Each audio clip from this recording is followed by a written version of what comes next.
Sobat Maestro, sesaat lagi kita akan bersama-sama mengikuti ibadah bersama GRII, Gereja Reform Injili Indonesia.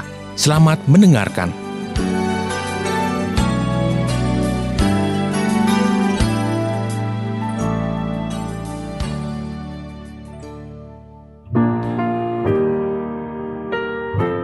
Shalom saudara pendengar, kita akan segera mendengarkan firman Tuhan yang disampaikan oleh Pendeta Jimmy Pardede dari Gereja Reform Injili Indonesia, Bandung. Kita melanjutkan pembahasan dari surat Roma. Mari kita melihat Roma pasal yang keempat, ayat yang ke-23 sampai 25. Saya bacakan Roma 4 ayat 23 sampai 25.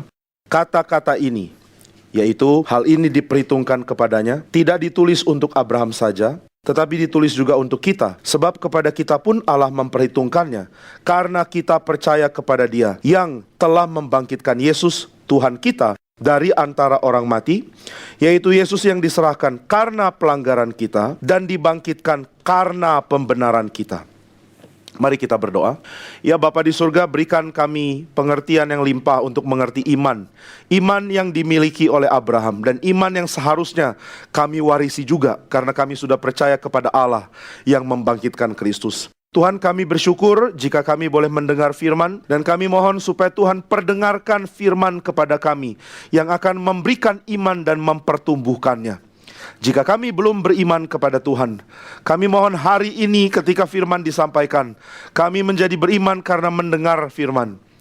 Jika kami sudah beriman, namun iman kami seperti tidak tumbuh, mohon pada hari ini, Tuhan berikan firman yang pertumbuhkan kami. Jika kami mempunyai iman, tapi dilanda begitu banyak keraguan-raguan bahwa kami sanggup menjadi anak Tuhan yang baik, biarlah firman Tuhan pada hari ini mendorong kami untuk seterusnya melangkah dalam kekuatan Tuhan, dan tiap-tiap hari diperbarui oleh Tuhan yang sudah memberikan iman kepada kami. Berkati hamba-Mu yang terlalu terbatas dan terlalu lemah untuk menyampaikan segala kebenaran dari Tuhan. Berkati supaya setiap kali dia menyatakan kalimat-kalimat mewakili Tuhan, Tuhan berkenan hadir menyatakannya melalui dia untuk kami semua. Persiapkan hati kami sehingga kami pun tidak melewatkan firman yang Tuhan mau sampaikan kepada kami. Berkati kebaktian ini, kiranya Tuhan berkenan atas setiap hal yang kami jalankan di dalam kebaktian ini. Dalam nama Tuhan Yesus, Juru Selamat kami yang agung, kami berdoa dan bersyukur. Amin. Saudara sekalian, kita membahas kelanjutan dari paralelnya iman Abraham dengan iman orang Kristen. Paulus punya tema yang sangat menarik, bahwa apa yang Abraham miliki sebagai iman, itu juga orang Kristen miliki sebagai iman. Dan kita sudah membahas di dalam khotbah Roma yang lalu, bahwa Abraham beriman kepada pekerjaan yang inti yang Tuhan kerjakan untuk memulihkan bumi ini. Dan pekerjaan inti itu adalah kebangkitan dari antara orang mati. Paulus tidak membedakan antara baik jahat dan juga benar salah sebagai pembedaan paling utama. Dia membahas mana baik mana jahat, dia bahas mana benar mana salah. Tapi yang paling utama dia bahas adalah Tuhan menghidupkan orang mati. Dari mati menjadi hidup. Itu sebabnya orang Kristen mempunyai iman melampaui ajaran manapun. Karena di dalam iman Kristen, dengan tajam dilihat problem utama manusia itu ada di mana. Problem utama manusia adalah hilangnya hidup. Kita bahkan bukan cuma hilang hidup, kita juga salah menafsirkan pengertian tentang hidup. Alkitab mengajarkan ada banyak akibat dari kematian. Kematian berarti saudara dan saya sulit menikmati hidup yang tidak mungkin berasal dari sumber lain selain dari Tuhan. Kitab suci memberikan pengertian yang sangat ketat mengenai sumber hidup, yaitu Tuhan, dengan bumi atau seluruh ciptaan. Tanpa Tuhan sumber hidup bersatu dengan ciptaan, ciptaan tidak memiliki hidup. Tidak ada hidup yang mandiri. Allah adalah hidup. Allah adalah sumber hidup. Dan tidak ada hidup yang tidak berasal dari Tuhan. Lalu manusia mulai berpikir, kalau begitu kalau kita terputus dari Tuhan, kita berhenti ada. Karena kita menafsirkan mati sebagai berhenti ada. Hidup berarti ada. Mati berarti berhenti berada.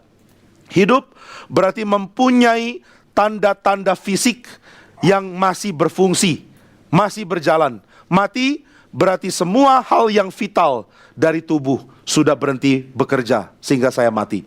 Sehingga hidup mati selalu kita pahami sebagai kesadaran dan kesadaran yang berhenti, sebagai aktivitas dan aktivitas yang tidak ada lagi, sebagai gerakan yang kita jalani sehari-hari dengan ketidakmampuan gerak karena badan sudah tidak berfungsi. Tapi Alkitab membahas lebih luas. Hidup adalah keterkaitan dengan Tuhan. Hidup adalah hidup jika hidup dijalani di dalam Tuhan. Di luar Tuhan, saudara dan saya menjalankan keberadaan yang mati. Maka baik hidup maupun mati adalah sama-sama berada. Alkitab memberikan pengertian tentang kematian seolah-olah dia adalah keberadaan yang terus mengganggu keberadaan yang ada di dalam Tuhan, yaitu hidup. Kematian adalah anti dari ciptaan Tuhan. Maka kematian itu berarti segala hal yang membalikkan ciptaan Tuhan itulah mati. Tuhan mendesain apa untuk ciptaan? Tuhan ingin apa di dalam ciptaan? Waktu itu dibalikan, itulah mati. Mati tidak bisa lepas dari dosa. Mati tidak lepas dari maut. Mati tidak lepas dari si kuasa jahat atau si setan. Setan, kuasa jahat, dosa, dan maut. Semua ini adalah satu. Lalu di dalam sisi yang agung, ada Allah, ada Kristus, ada rohnya yang kudus, ada kekudusan, dan ada hidup. Maka hidup berarti ada di dalam Tuhan. Mati berarti ada, tetapi di luar Tuhan. Nah, itu sebabnya Paulus memberikan ajaran yang sangat penting, bahwa Tuhan mau memberikan hidup di tengah-tengah kematian. Kematian yang sudah dialami oleh manusia akhirnya berhenti karena dikalahkan oleh hidup. Saudara bayangkan seperti ada dua kekuatan besar bertarung. Lalu Alkitab mengatakan hidup akhirnya menang karena hidup menelan kematian.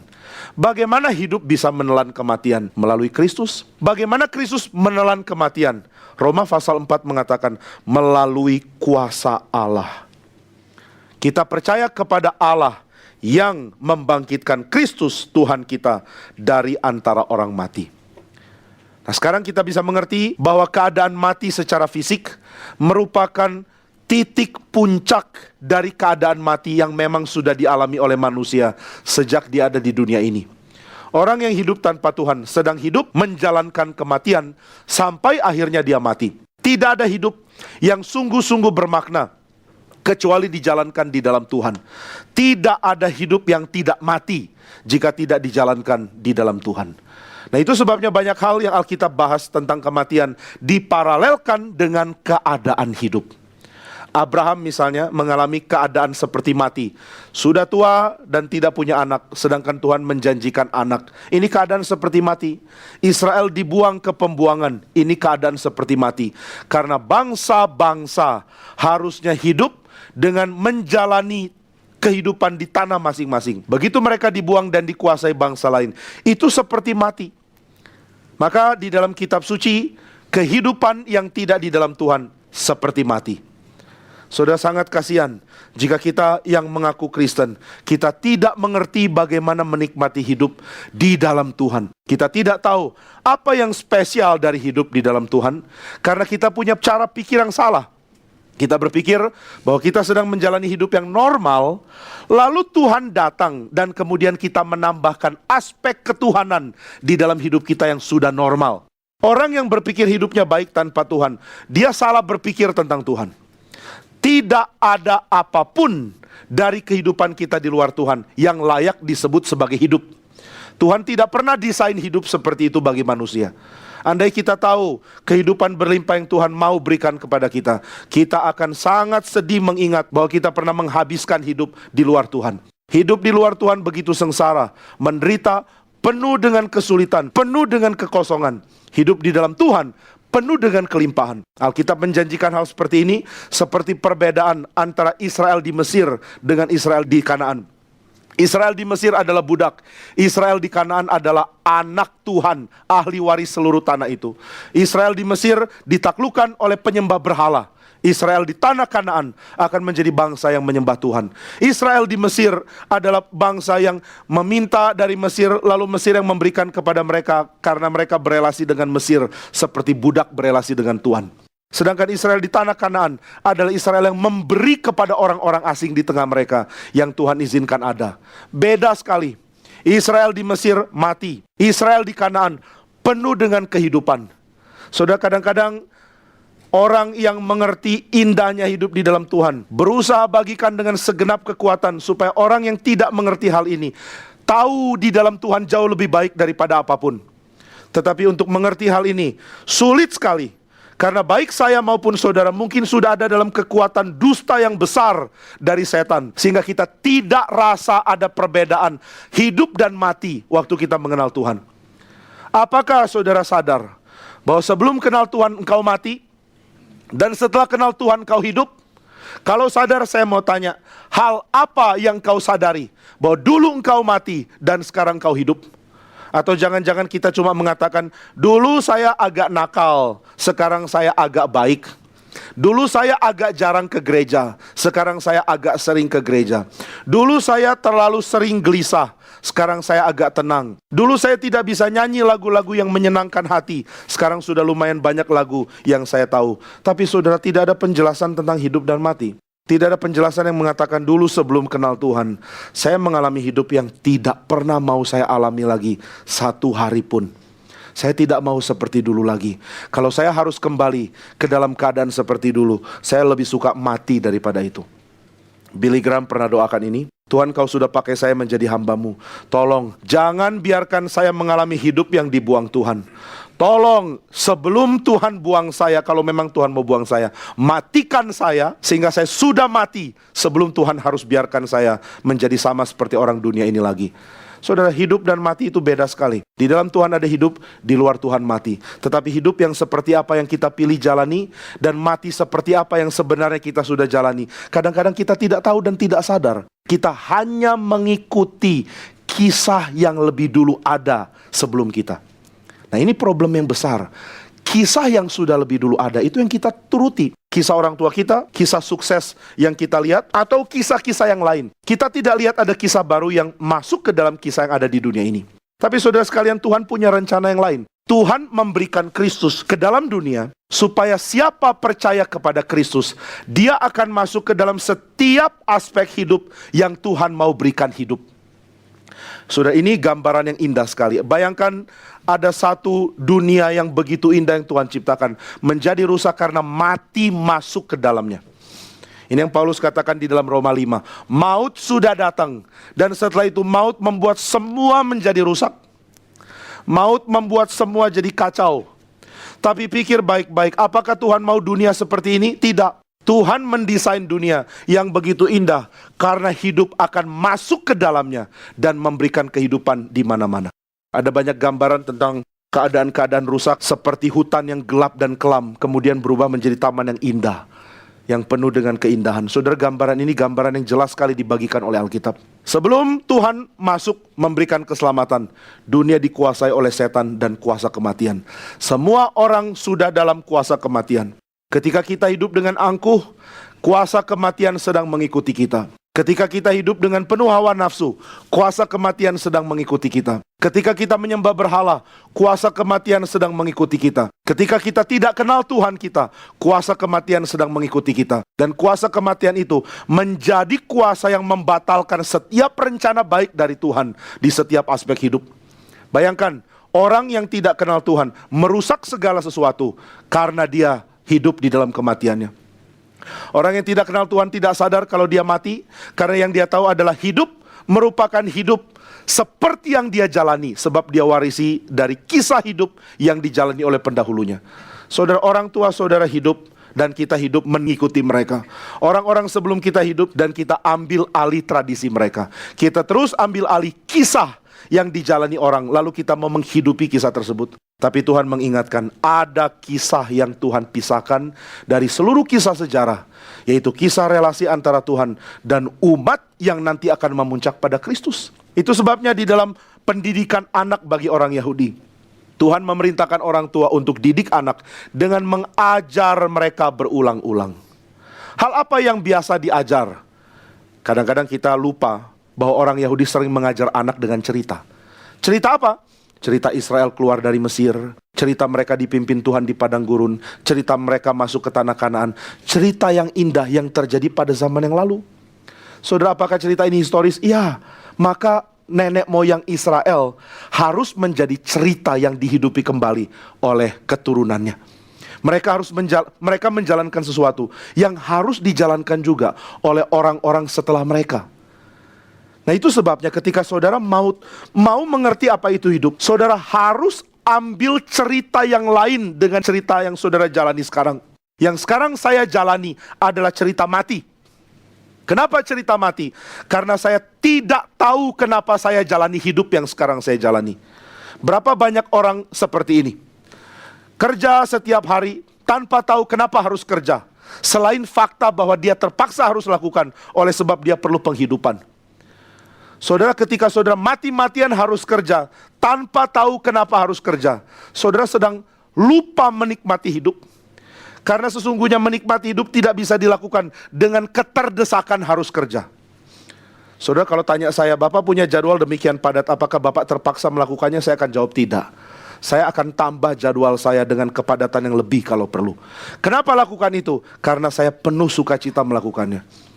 Kenapa penuh sukacita? Karena inilah panggilan saya. Saya tidak akan mundur dari panggilan ini kalau Tuhan yang panggil dan mau kerjakan lewat saya. Saudara, bayangkan berapa hidupnya orang yang mengerti Tuhan sedang bekerja lewat dia di bidang yang dia kerjakan dan perjuangkan tiap hari. Apakah saudara sedang berperang tiap hari dan berperang untuk Tuhan?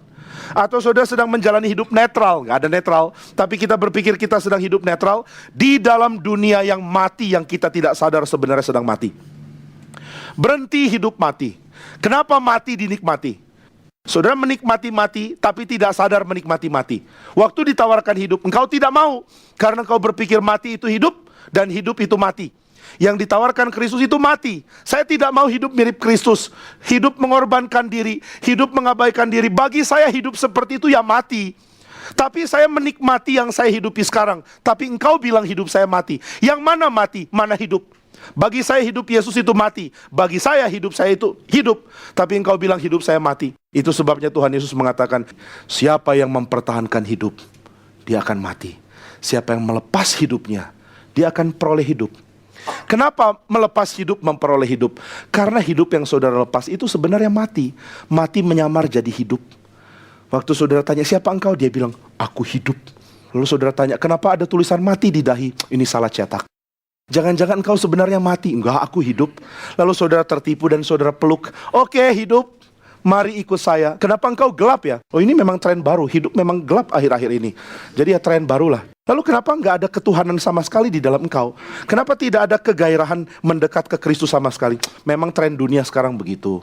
Kita enggak usah terlalu rohani, enggak usah terlalu ekstrim. Kamu jangan terlalu ekstrim beragama. Sudah, tenang saja. Hidup mediocre dalam hal keagamaan. Enggak usah terlalu tahu banyak tentang Tuhan. Yang penting masih ingat ke gereja. Banyak orang enggak ke gereja. Kamu lumayan sudah ke gereja. Ini mati. Mati menyamar jadi hidup. Tapi Tuhan tahu ini samaran. Maka Tuhan mengatakan, jika engkau lepas hidupmu, kamu akan memperoleh hidup. Jika engkau pertahankan hidupmu, kamu akan kehilangan hidup. Kenapa kehilangan hidup? Karena Tuhan tawarkan hidupnya, tapi saudara tidak mau. Sudah punya hidup kok. Itu sama seperti ada orang tawarkan saudara makanan, tapi saudara sudah punya bekal. Saya sudah punya makanan, kenapa harus ditawarkan lagi? Lalu orang bilang, ini makanan hidup. Lalu saudara buka bekal saudara dan mengatakan, saya sukanya ini, bangkai. Nah, ini yang kita nikmati. Hidup yang mati, kita bilang hidup, tetapi sebenarnya mati. Maka saudara sedang berjuang untuk mati setiap hari. Kasihan sekali.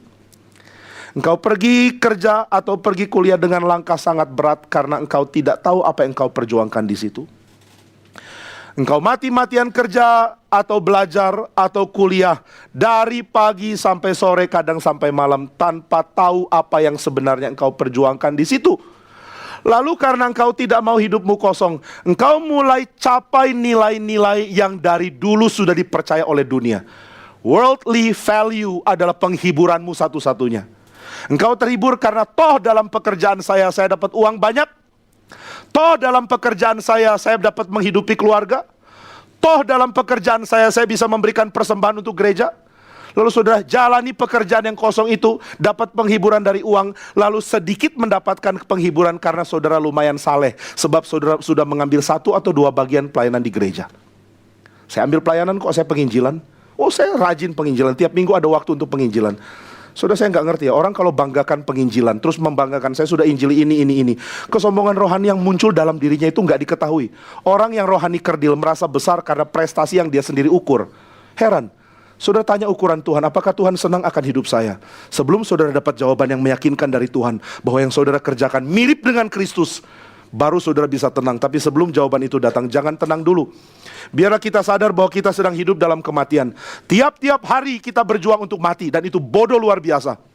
Maka saudara, Paulus menyadari pentingnya untuk memahami hidup hanya lewat iman kepada Tuhan. Iman kepada Tuhan memberi hidup, karena iman kepada Tuhan membuat saudara mengatakan ya kepada Tuhan, dan akibat mengatakan ya kepada Tuhan, saudara mengatakan tidak kepada kisah dunia. Ini perkataan yang populer dari seorang bernama Karl Barth. Kita tidak terima banyak hal dari pemikiran Karl Barth, tapi kalimat ini tentu sangat baik untuk diterima. Karl Barth mengatakan, kamu punya iman, berarti kamu akan katakan ya kepada Tuhan. Kamu punya iman, berarti kamu akan katakan tidak kepada kisah dunia. Lalu saudara mulai bingung dan mendualismekan segala sesuatu. Nah, ini yang problem. Bagaimana hidup bagi Tuhan? Ya hidup dengan menikmati kehidupan di gereja. Terus ngapain kerja tiap hari? Saya juga nggak ngerti. Andai boleh nggak kerja. Nah, akhirnya kita pecah. Kita tidak tahu bahwa Tuhan memaksudkan untuk hidupnya masuk di setiap bidang hidup manusia. Sadarkah saudara, kalau saudara pergi ke kantor tiap hari, atau saudara pergi ke tempat kuliah tiap hari, pada hari itu Tuhan ingin masukkan hidup ke tempat itu? Kalau saudara sadar, berjuang di situ dong. Kalau cuma berjuang untuk uang, engkau mati dan engkau tidak berguna bagi Tuhan. Saya kadang-kadang berharap Tuhan segera bilang ke orang yang tetap tidak mau memperjuangkan apa yang Tuhan mau dikerjakan di bidang itu. Mungkin lebih baik Tuhan bilang, sudah cukup, saya nggak mau pakai kamu lagi. Saya sudah bosan menanti engkau memberikan hidup, tapi yang engkau tawarkan dan cari selalu mati. Engkau cari mati di tempat kerjamu karena engkau cuma cinta uang. Engkau cari mati di tempat usahamu karena engkau cuma cinta uang. Engkau cari apapun pakai versi dunia. Dan engkau masih berani menyebut diri anak Tuhan. Salah sekali.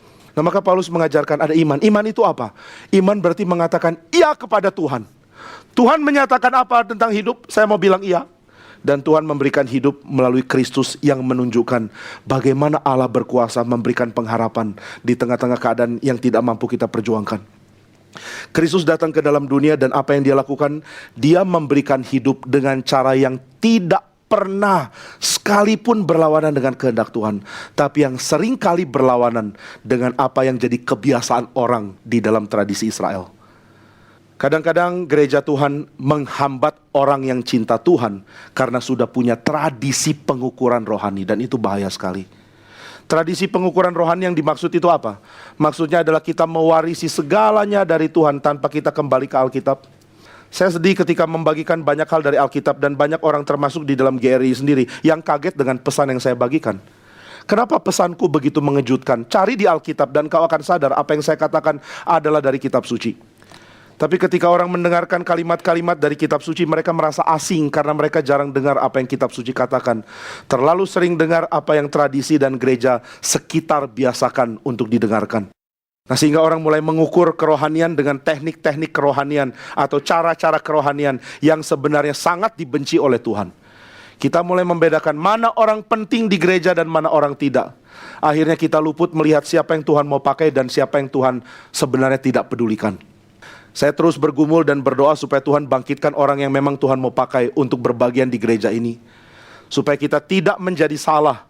Libatkan orang yang Tuhan tidak peduli, tidak mau pakai, dan mengabaikan orang yang sebenarnya sangat ingin Tuhan rebut dari dosa dan Tuhan mau pakai. Saudara, ketika kami melayani anak muda, kami melayani orang-orang yang belum terlalu mengerti bagaimana melayani di gereja. Kadang-kadang persiapan mereka begitu amatiran. Ya, kita juga amatiran semua memang. Kadang-kadang yang mereka kerjakan salah. Mereka tidak tahu bagaimana persiapkan ini, persiapkan itu. Mereka tidak tahu apa itu efektivitas dan juga kecepatan untuk melakukan sesuatu. Tetapi Tuhan mungkin lebih peduli mereka daripada kita yang sudah lebih lama, lebih ahli mengerti bagaimana harus melayani. Orang yang membanggakan pelayanan yang dikerjakan, bidang apapun itu, enyala engkau, Tuhan membenci kesombonganmu. Ketika saudara mulai peka melihat Tuhan mau tangkap siapa, mau bangkitkan siapa, saya mau ikut di situ.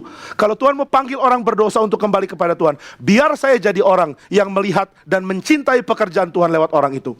Maka dengan demikian kita akan runtuhkan cara kita menilai dengan cara yang salah itu. Kita akan mulai melihat bagaimana Tuhan memasukkan hidup dari keadaan yang rusak dan membangkitkan orang yang rusak itu. Ini yang merupakan pengertian yang Paulus mau bagikan, yang membedakan mana hidup, mana mati. Kristus datang ke dalam dunia dan dia mulai menunjukkan inilah hidup. Hidup yang Kristus jalankan adalah kehidupan yang kontroversial bagi para pemimpin agama. Karena dia mentaati Tuhan untuk menjalankan apa yang Tuhan mau. Sedangkan para pemimpin agama hanya menjalankan sesuatu yang palsu, munafik, dan hanya untuk dilihat orang. Saudara, kenapa penginjilan? Supaya orang tahu engkau rajin penginjilan?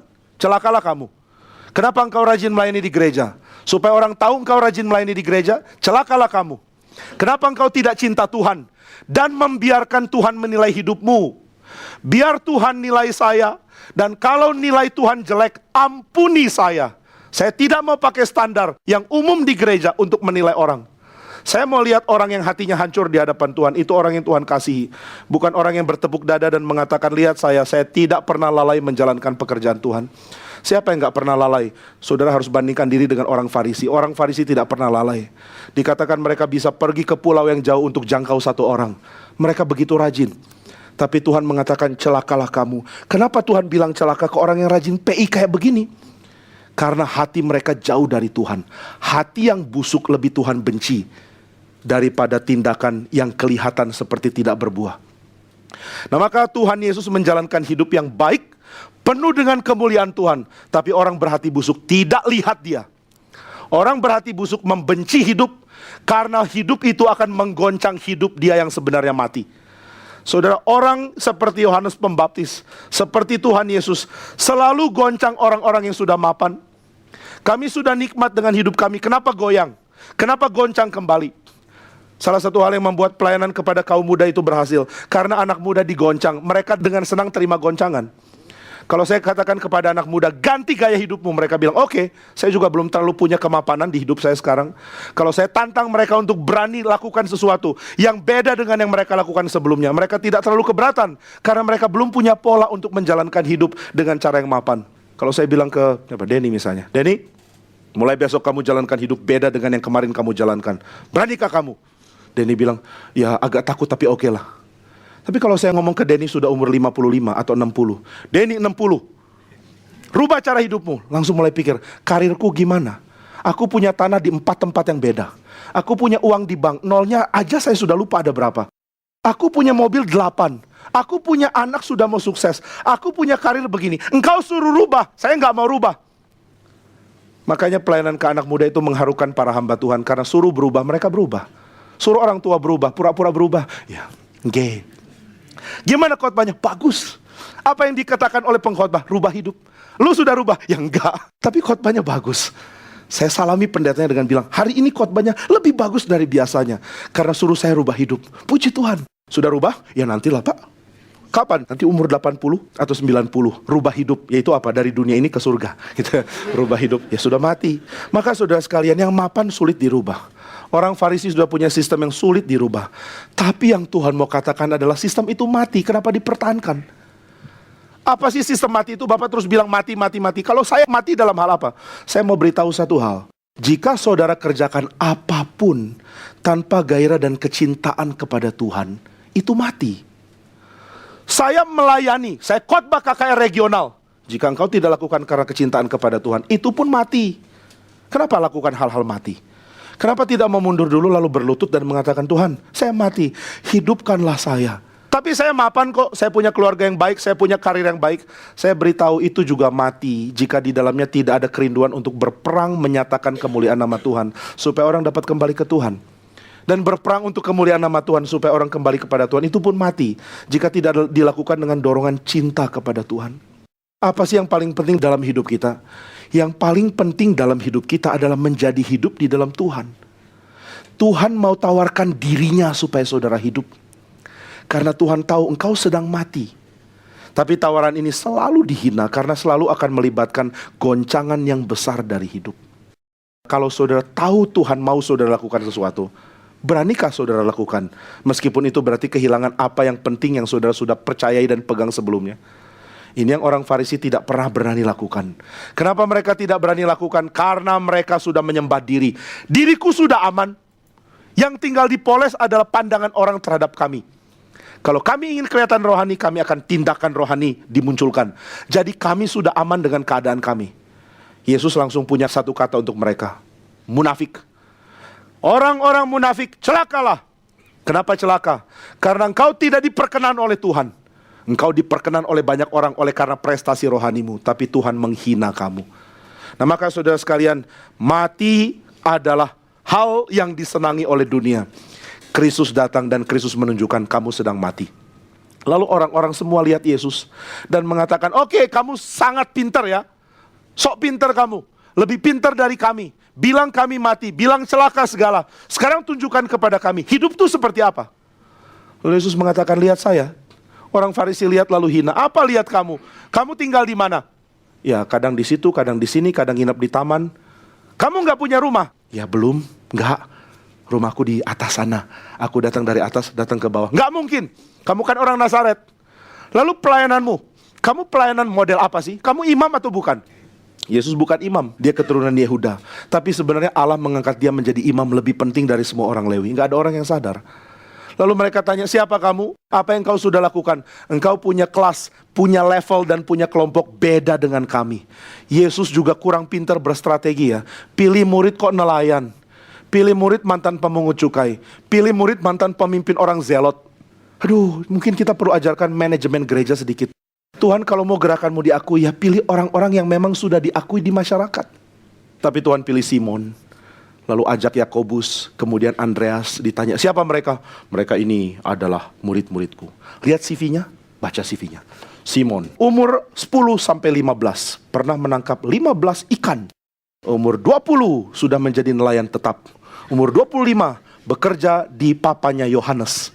Umur 26 ketemu Yesus, disuruh mancing ikan, dapat banyak. Saya lupa umur berapa dia, nggak tahu, nggak ada data. Umur 27 ikut Yesus. Umur 29 menyangkal Yesus. Sorry, saya lupa umur, mungkin 30 lebih lah. Intinya adalah Simon bukan orang yang terlalu baik untuk dijadikan tokoh yang bisa direferensikan untuk gerakan Yesus. Apakah Yesus nggak menarik orang-orang penting? Iya. Ada pemimpin senior dari Farisi datang, namanya Nikodemus. Tanya Yesus, guru, engkau datang dari Tuhan? Enggak, datang dari Tuhan itu hanya diakui kalau Roh Kudus ada pada kamu. Jangan bilang saya datang dari Tuhan jika engkau tidak dilahirkan dari atas. Lahir itu apa? Saya sudah tua 70 lebih, masa masuk lagi rahim mama? Mama sudah nggak ada juga.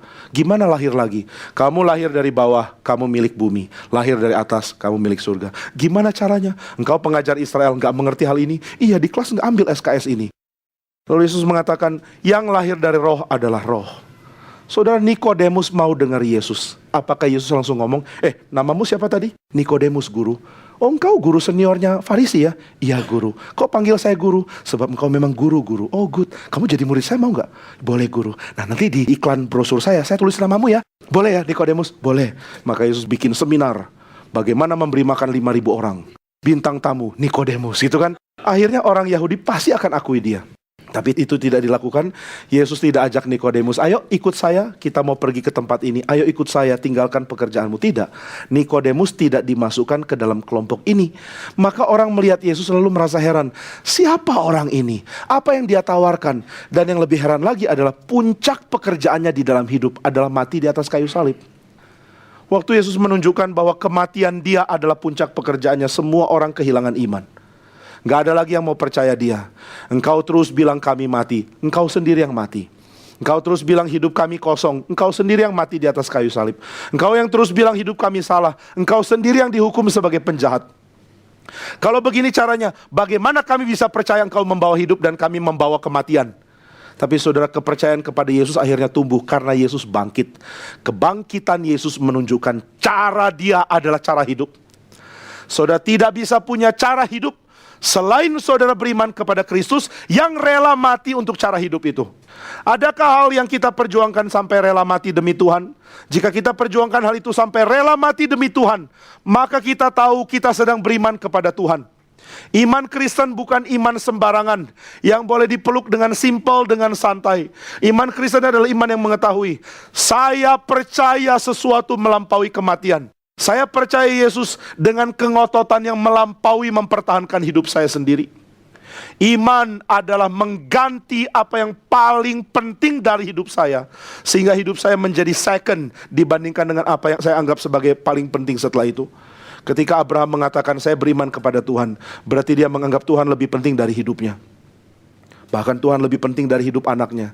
Sehingga ketika Tuhan memerintahkan dia persembahkan Ishak, dia lakukan itu. Saudara, kita tidak diminta mempersembahkan Ishak, tapi kita terus ngotot Tuhan mempersembahkan diri demi Ishak. Saudara punya Ishak? Enggak, Pak. Ya, anakmu itu Ishak.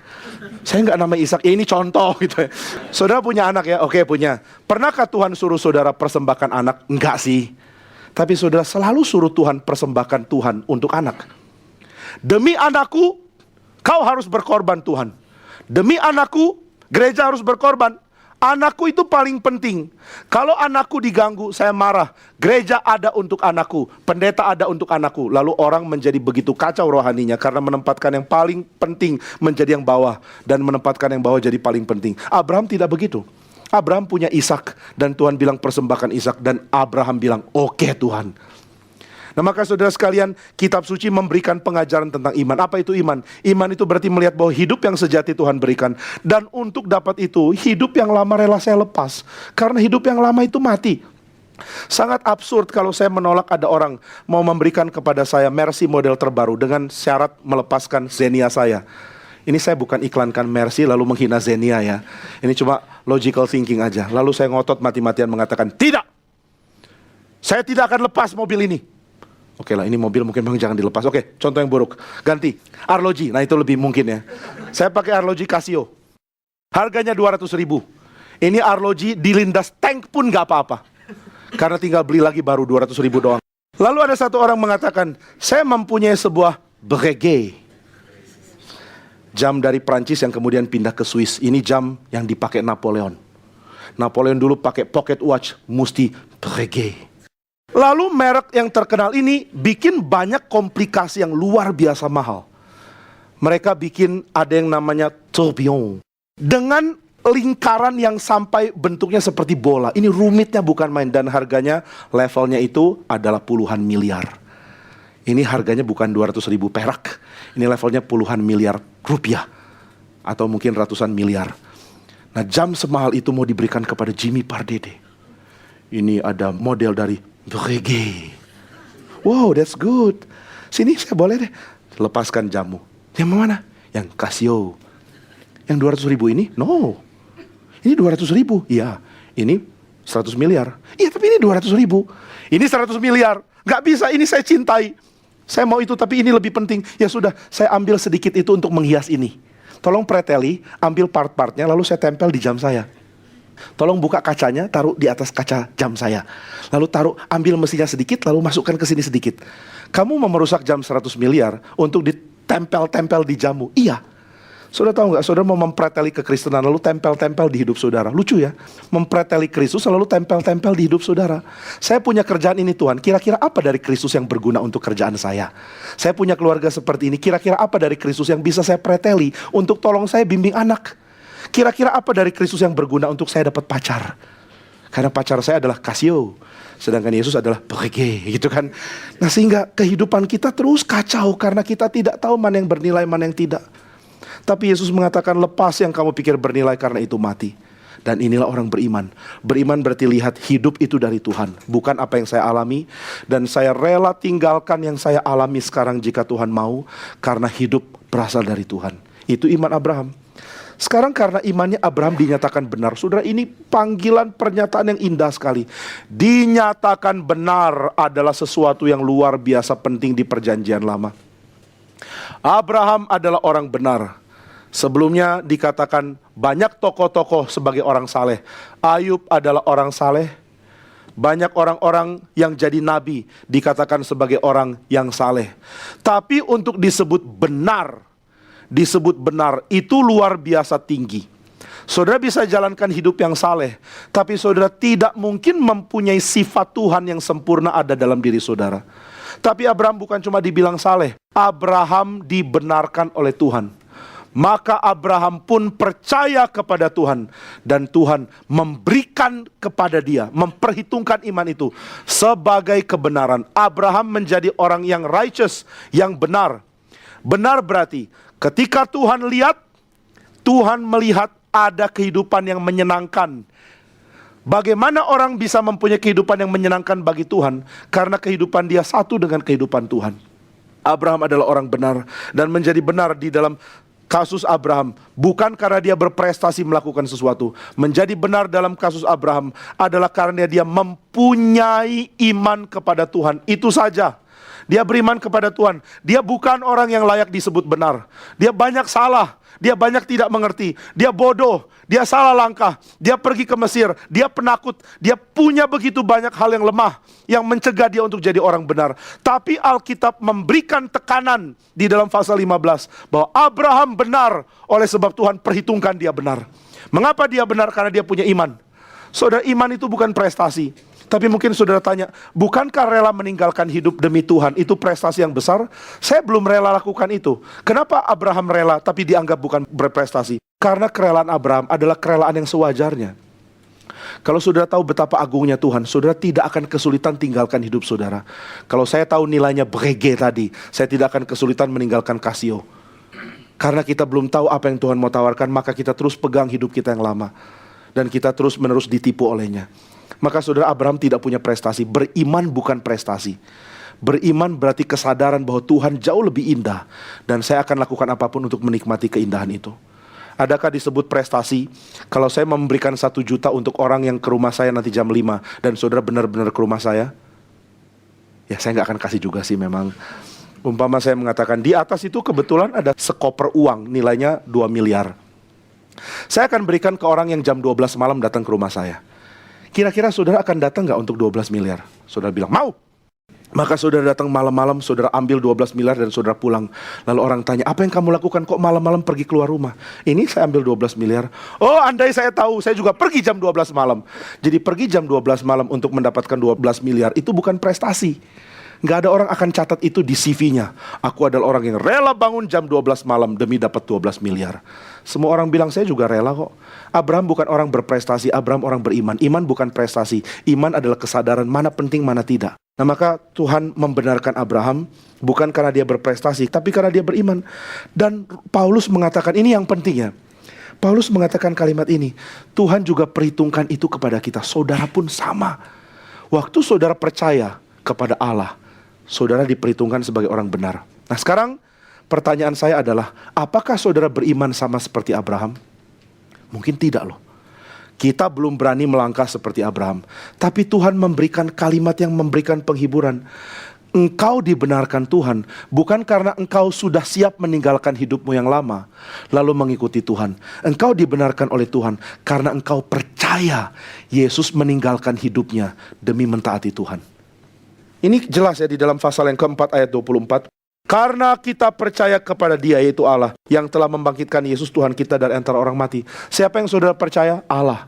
Apa yang Allah kerjakan? Membangkitkan Yesus dari antara orang mati. Maka saudara beriman kepada Allah, dan Allah memperhitungkan itu sebagai kebenaran. Sehingga Paulus mengatakan, kamu sudah benar, meskipun kamu tidak punya perbuatan iman seperti Abraham. Kamu sudah benar, meskipun kamu masih belum berani melangkah untuk mengikuti Tuhan dengan cara yang total. Namun di pasal-pasal selanjutnya baru Paulus membahas mengapa penuh bahagia bagi kita untuk tinggalkan hidup yang lama dan mengikuti Tuhan. Mengapa penting untuk tinggalkan kepercayaan yang lama, gaya hidup yang lama, dan juga selera yang lama untuk ikut Tuhan. Karena Tuhan akan memberikan kelimpahan bagi kita semua. Nah, maka saudara sekalian, apa yang Abraham miliki juga saudara dan saya miliki. Karena kita percaya kepada Allah. Allah yang mana? Allah yang bangkitkan Kristus. Allah yang memberikan pengharapan. Allah yang akan memperbaiki segala sesuatu. Di tangan Allah semua akan jadi baik kembali. Saudara tidak perlu merasa rugi meninggalkan apa yang tidak bisa memberikan perbaikan untuk mendapatkan Dia yang memperbaiki segala sesuatu. Saudara tidak perlu merasa rugi meninggalkan kehidupan yang lama, karena kehidupanmu yang lama itu seperti mati. Tapi jika engkau beriman kepada Tuhan, segala pengharapan untuk pembaruan itu ada di dalam Tuhan. Pengharapan pembaruan di dalam setiap aspek hidup. Biarlah nama Tuhan dipuji karena Dia memperbarui segala sesuatu. Biarlah nama Tuhan dipuji karena kemuliaan ada pada Dia. Biarlah nama Tuhan dipuji karena hidup bersumber hanya kepada Dia. Biarlah saudara dan saya menikmati Tuhan dengan memberikan seluruh hidup untuk berjalan bersama dengan Tuhan. Kiranya Tuhan berkati dan pimpin kita. Mari kita berdoa. Bapa di surga, kami sungguh rindu Engkau memberkati kami dengan kerelaan untuk meninggalkan kematian, hidup yang palsu yang tidak berguna, perasaan hati yang mencari hal-hal yang tidak berguna. Biarlah semua itu dimatikan dan kami mencari apa yang benar, yaitu hidup di dalam Tuhan. Sehingga setiap hal yang kami kerjakan karena kami mau Tuhan dan bukan yang lain. Tolong kami supaya kami berubah, tidak angkuh, tidak penuh hawa nafsu, tidak penuh dengan cara hidup yang salah, tidak penuh dengan cita-cita yang ngawur, tapi yang mau kembali kepada Tuhan di dalam setiap aspek. Tolong kami menikmati Tuhan, tolong kami hidup karena kami bersatu dengan Tuhan yang adalah sumber hidup. Terima kasih Tuhan karena kami boleh meminta ini, oleh sebab Tuhan sudah membenarkan kami. Pembenaran yang diberikan karena kami percaya Engkau telah membangkitkan Yesus Kristus. Terima kasih untuk berkat-Mu bagi kami. Dalam nama Tuhan Yesus, kami berdoa dan bersyukur. Amin.